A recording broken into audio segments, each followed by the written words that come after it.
who actually deserved money and who didn't. So anyway, we'll talk about that. It's about the sale of a house.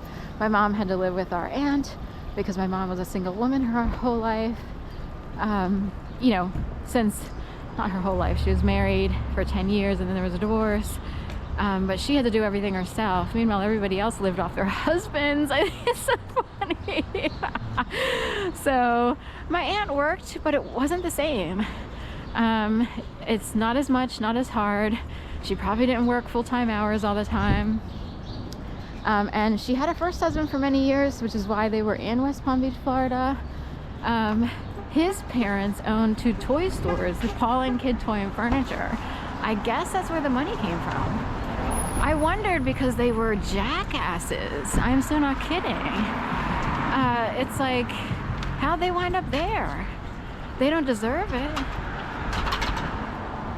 And they grew up learning something very stupid.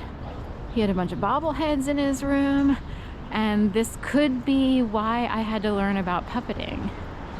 So he had all this sports figures, baseball, you know, this musicians, this, that, and the other, all with bobblehead dolls were very popular back then. So they learned about something very uncool. So, and they really didn't deserve to be able to live there. It was a show. It's called a show. You have people who are stupid and they get to live, you know, at the top of the Warwick or in Rittenhouse Square.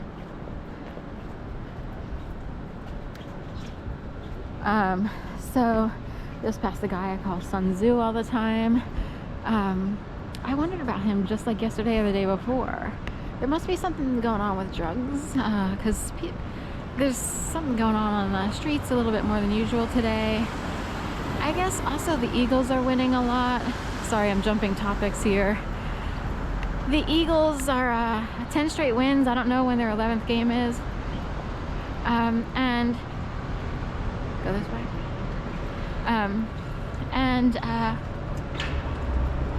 So there's 2 people telling me which way to go. One person wanted me to go towards Rittenhouse Square. The other one wants me to turn because someone is connected to the DEA and they're using my ass. And what makes it better than to actually have video?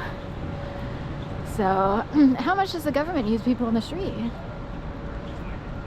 So this is what I'm told. So it's a theory, but I was told, no. You will turn down this way. There's 4 horse heads at 250 South 17th. They have game board tile in there. It's hard to see. But in their foyer, they have black and white tile, like a checker board or a chessboard. 1706 does not have that. They do have a big O though, and we're not gonna go there. And 76 is the Constitution. 1776 would be the Constitution. 1706. No one wants to go there. What does that mean? How high up and invisible could a pedophile ring go? They're down here knocking out people who almost kind of, they do and don't know better. People down here, even at my level, are seen as robots by people high up there because they know we're kind of puppeted and shuffled along. So you go way into the depths and they could create people who are pedophiles. Like I know it's standing up for people because I've had to escape many a predator. A lot of men who are predatorial in nature. And I mean a lot. Okay? So, but they're down here breaking rings, you know, in Arizona, Mexico, whatever. But I'm wondering who they're puppeted by and how high up the pedophile problem goes, the pedophile mentality. The overly sexualized sexual assault mentality. How high up does it go and could it be invisible? Could you wind up being technically violated or is it helped sexually by a ghost? You could check the Cocoon movie or Cocoon by Ron Howard, and the old people feel rejuvenated when they get into the pool where all the pods are. King of Glory. Glory hole. Kidding. So anyway, they want the crown.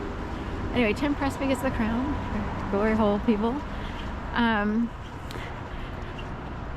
So if you see the movie Cocoon by Ron Howard, which came out in like the 80s or 90s, older people jump in the swimming pool and they feel rejuvenated by these alien pods that are in the swimming pool, and they keep wanting to go back.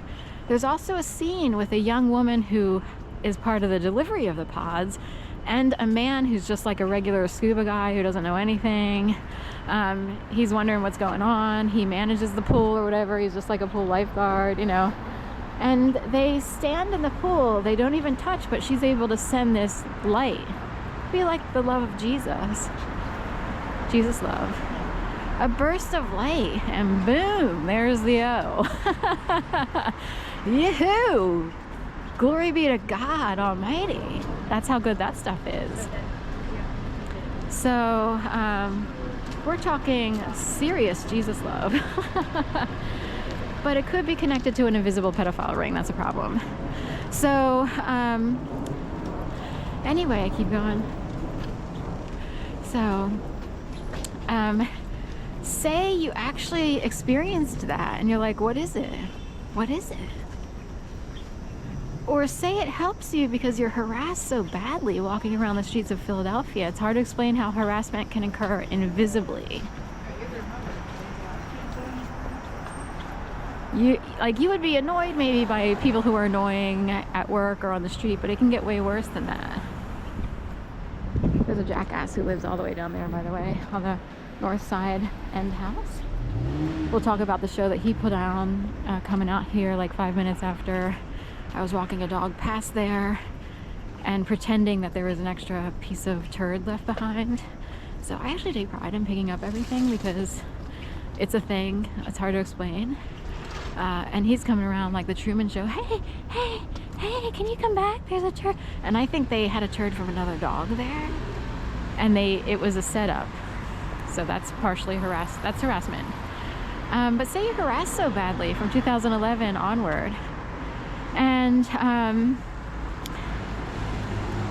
the only love you get is this thing that shows up. And you're like, oh, I actually it's relieving. And like, I'm relieved to go home and to feel, it's like a husband being relieved to go home and his wife is taking care of him, or vice versa.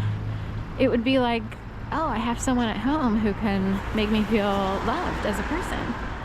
So here's this conundrum.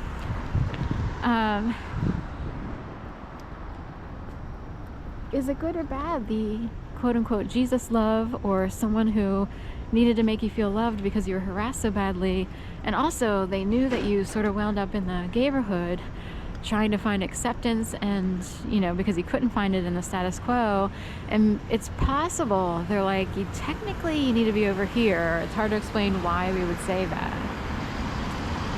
and it's like, I actually was happy for like 5 months. You need to be over here, trust me. It's hard to explain why we would say that.